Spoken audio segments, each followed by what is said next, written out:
Good afternoon, Miss Gunter. Today in my video for week 3, I'm going to be reiterating the components of workplace diversity. I'm going to be going over a few challenges with workplace diversity, and then I'm going to give an example of a successful immigrant from outside the US to the US who was very successful. There are 11 components of workplace diversity. 6 of them are going to be a little more common. And those would be gender, age, race or skin color, national origin, religion, and physically or being mentally disabled. There also are 5 more that aren't as common, but those ones are going to be economic class, occupation, lifestyle, sexual orientation, and also being a veteran. The next thing I'm going to talk about is having a diverse workplace sometimes has its challenges. I'm going to talk about 2 of the main ones, the first being lower cohesiveness. This is possibly due to ethnocentrism, which is judging another group based on your group, which you think is superior to other groups. With having such diverse workplaces, sometimes people don't get along as well because they split up by groups of race or one of the different components I talked about.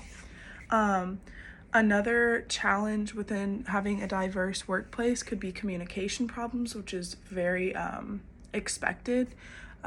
Being in Spain, you could go get a job being a waitress, but being a waitress here in Barcelona, Spain, yeah, you have to talk Catalan, Spanish, English, there's a bunch of different tourists who come in, so the language barrier is a big challenge within having diverse workplaces.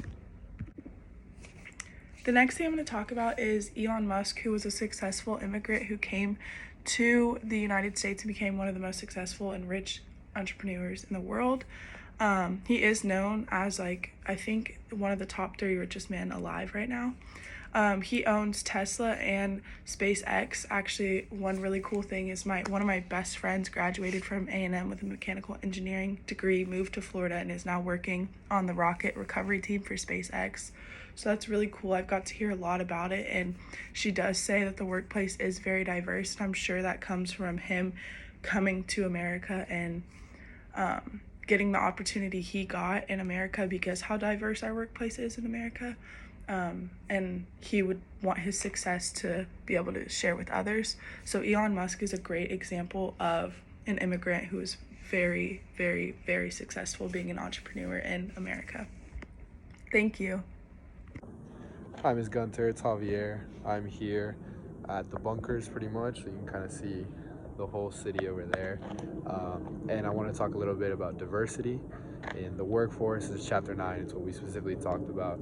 So specifically with diversity, it's obviously something that we need to keep growing within the economy, within the jobs, the companies, everything. It's extremely important to keep being diverse because it's going to benefit these companies in incredible ways.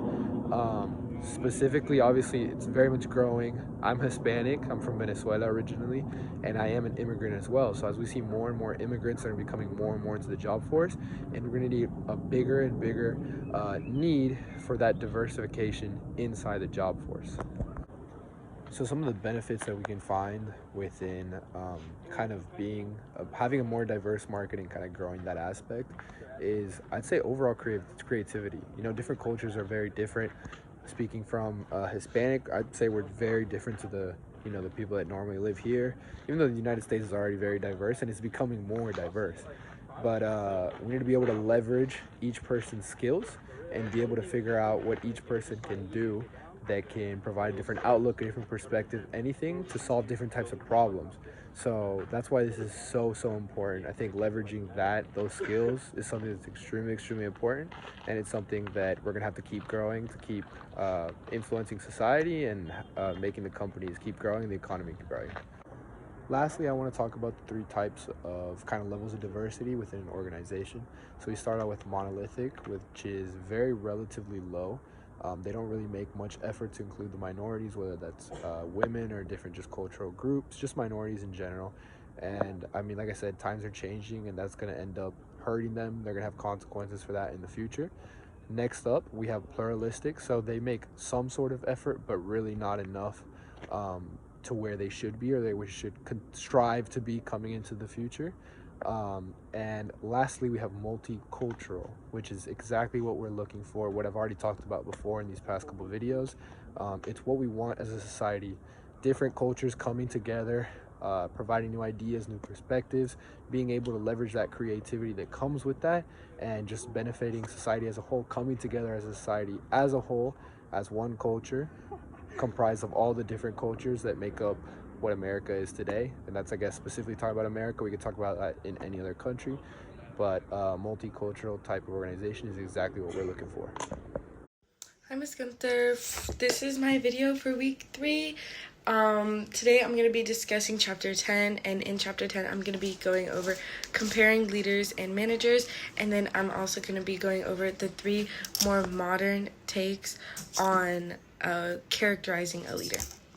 Okay, so when describing a manager, they're going to be the ones who are dealing with the day-to-day problems of the company and planning and budgeting the routines of the company and structuring and organizing the staffing and what people are capable to do. Okay, now I'm going to be describing more characteristics of leaders, and that's effectively planning the important change in whatever it is that they're doing, whatever the task is, setting the direction for the task, and inspiring the rest of the people who are on the task to keep up the good work ethic. Good leaders need good followers who master skills and think independently but still work as a group. Okay, so now I'm going to move on to talk about the 3 more modern takes on leaders, and those traits are going to be charismatic, transformational, and authentic, and we're going to talk more about these. So for the first one, it's going to be charismatic, and a charismatic leader is someone who has that clear vision and that clear purpose of what they want to do, and they're able to arouse others and make others believe that they can all work as a team to create something good.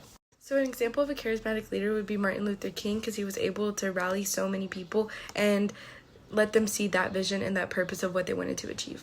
Okay, so the second one's going to be a transformational leader, and they can transcend their personal interest for the good of the group. An example of this would be Henry Ford, who founded the Ford Company. So the last one's going to be authentic leadership, and I'm going to read out some of the traits, and those are honesty, genuineness, relatability, integrity, and trustworthiness. And this is where the leader just stays true to themselves. This ties in with ethical dimension because it's one's values. Hi, Ms. Gunther. Now I want to talk a little bit about how we can seek opportunities to lead. First, one big thing is chain of command. At every job you go, every job you're gonna have, there's always going to be a chain of command, and you will get the opportunities to step out at some point and do the job of somebody above you in that chain of command. You just have to wait for the opportunity. Just like shared leadership, it's a rotating leadership in which people rotate through the leadership role based on which person has the most relevant skills at a particular time. Hello, Ms. Gunther, this is Daniel.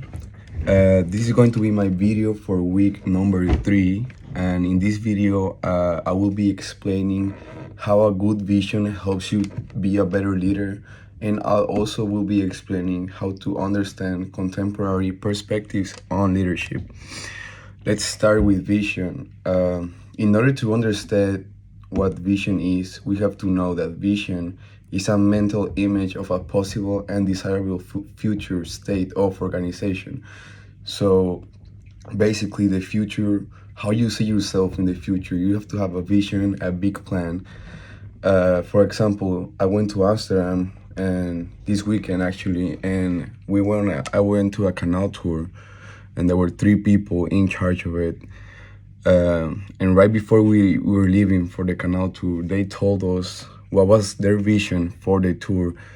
They told us what they expect from us, what will be have to be expecting from them, because they have everything planned now. They have a vision already. What were they doing that day with us in the tour? Also, many people fail to develop a clear vision. They focus on performing or surviving day by day. And we actually need to focus on the big picture and ask ourselves where we want to be in a period of the time in the future. So just let's make sure we're not focusing on surviving day by day. Let's focus on the future, and let's have a vision of what we want.